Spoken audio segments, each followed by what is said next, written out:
Hi everyone, welcome to our first video on our study of chemistry. And by the end of this video, you should be able to, let me get this going here. Okay, by the end of the video, you should be able to define chemistry, describe a pure substance, define and describe an element, define and describe a compound. So this video is pretty much all about building your vocabulary and how to use the vocabulary appropriately. Here we have the definition of chemistry, which is the study of the composition, structure, properties, and changes of matter. I always like to think of matter when we study chemistry as all matter, whether it's living or non-living, has a chemical nature. So that means that you are made up of your matter, and you're made up of atoms. And those atoms can be traced back to some cosmic event that happened billions of years ago. And the atoms that make you up have existed and will continue to exist long after you're done using them, which is a very kind of interesting way to think about our relationship to the universe and why we study chemistry, because really it's a way that we get to know ourselves. Okay, so when we study matter, we have to be able to remember, well, we need a nice definition for it, which you guys have heard over and over again, which is matter is anything that has mass and occupies space. So I always like to ask, well, what isn't matter? And I think we talked a little bit about that before. So light, energy isn't matter. Okay. And how do you describe the quantities of matter? Like, how do you measure your matter or your stuff? Well, you can measure your stuff by its volume or its weight. And when we talk about volume and weight, we've learned that these are not necessarily the most reliable ways to measure your matter or your stuff. And it's because volume and weight can change depending on temperature, such as thermal expansion and contraction. And weight can also change due to location. So depending on where you are in the universe, your weight's going to change. Okay, so the more reliable way to measure your matter is by measuring your matter's mass, or the mass of your stuff. And mass is a measure of the amount of matter. And your mass of your stuff is not going to change based on temperature, location, or any other factor. So the mass of this astronaut will continue to be his mass regardless of whether or not he's on the moon or he's on Earth. So, why is mass a more reliable measure of the quantity of a sample of matter than weight or volume? Okay, so you can pause it and then just write your answer. Okay, so hopefully your answer sounded something like this. The mass of the sample will be constant regardless of other factors such as temperature, pressure, or location. Okay, so that was just a nice little review of things that we've talked about in the past. You probably have studied this before, which is we have a system for classifying matter. And that classification is based on this question. It's based on the question of whether or not your stuff or your matter is pure or not pure. When we say pure, we're really talking about whether or not your substance has a definite composition. Can we write a chemical formula for it? And we'll talk a little bit more about that. Or whether or not your stuff is not pure, composed of other stuff mixed with other stuff. So we're going to spend a little bit more time talking about elements and compounds today, and then we'll come back and we'll talk about mixtures in another video. Just to build your vocabulary, I'm going to be using some words throughout this video that constantly refers to the particle nature of matter. And the particle nature of matter is pretty much atoms and molecules. So these are the fundamental building blocks of matter. Now, atoms are the smallest unit of an element that retain the properties of the element. A molecule is a neutral group of atoms held together by chemical bonds. So when we're really talking about an atom, we're talking about the smallest unit that an element, or of an element, that still acts like that element. A molecule is a group of atoms that are held together by a chemical bond. And when you have a molecule, because atoms like to react, they like to pair up, they like to join chemically with other atoms. And when they do, we can refer to them as molecules. When atoms of one type of element combine with atoms of that same element, we can say that we have a molecule of the element. An example of that would be oxygen. Now, sometimes atoms of different elements combine chemically. We can also refer to them as a molecule, but they can also be referred to as a compound as well.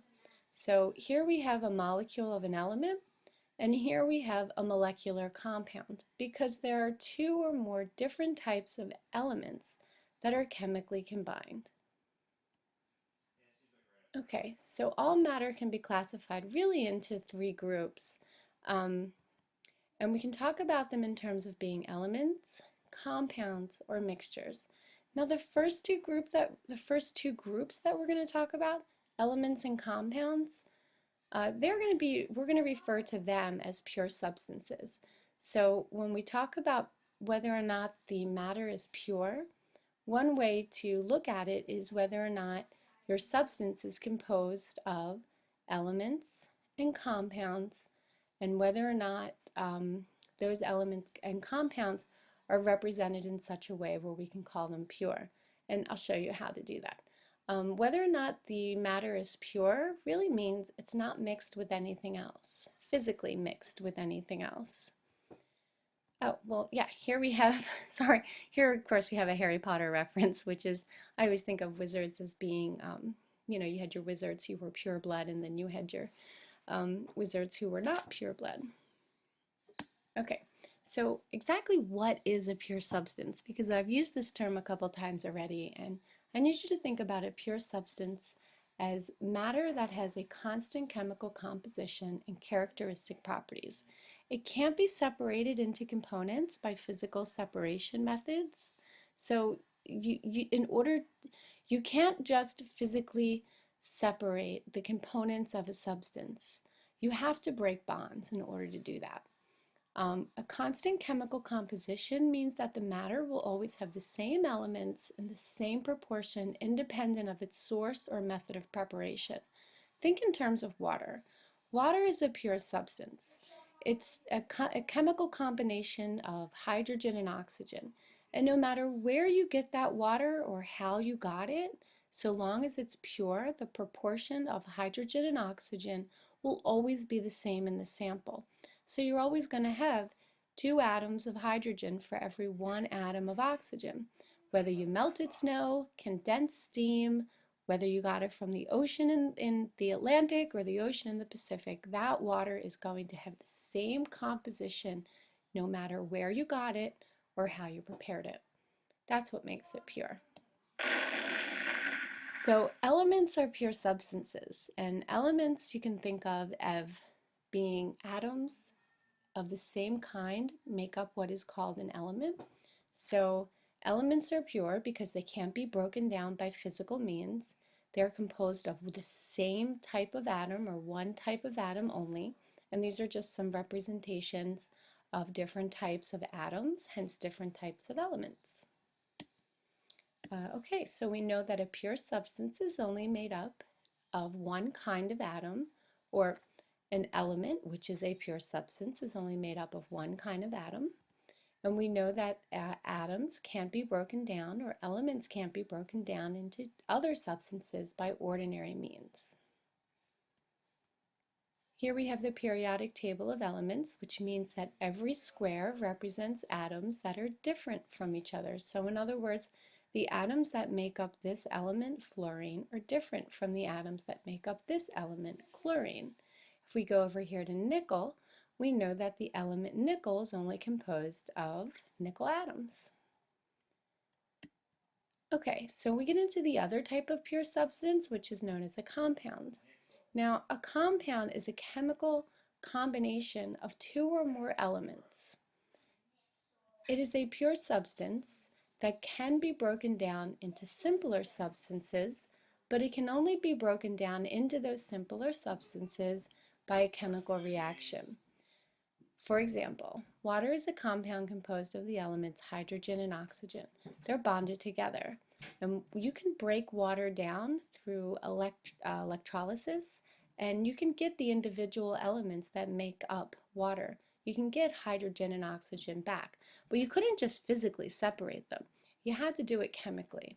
And because of that, we refer to water as a pure substance. Compounds, here's just a little representation of the fact that showing you once again that compounds can be broken down through a chemical reaction. So far we learned two pure substances. We learned elements and we learned compounds. Both are pure because they can only be broken down by, or they can't be broken down by just ordinary means, and they do have a constant composition throughout. So in other words, if you had the element iron in front of you, all of the composition of that iron would be the same, no matter where you got it or how it was prepared. It would contain, its composition would be constant throughout the substance. It would only be composed of iron atoms. Now again, water being a pure substance, but being a compound, it still has a constant composition, but what's cool about compounds is that they can be broken down chemically into the individual elements that make up that compound. It is pure because it has a constant composition. Water is water no matter where you get it or how you got it, but it can be broken down through a chemical reaction. So you do have some characteristics of a compound. The elements making up the compound are combined in definite proportion by mass. This proportion or ratio is the same for samples the same for all samples of the compound, and that's what we just talked about. The set of chemical and physical properties of a compound differ from those of its constituents. So, for example, oxygen is really combustible, hydrogen is really flammable, and they're the properties of the individual atoms of hydrogen and the individual atoms of oxygen. But what's really cool is when you get those two atoms to chemically join together, they form the compound known as water. And water has very different properties than each of those individual atoms. So water can be used to put out fire, whereas oxygen can be used to fuel a fire and hydrogen can be used to start a fire. So you have these emergent properties of compounds that are very different from the individual elements that make them up. Compounds can be formed from simpler substances by chemical change. So it's just the idea that, well, if you know compounds are made up of two or more different types of atoms, you can break that down into those simpler elements, and therefore you can also form them from simpler substances by chemical change. Okay.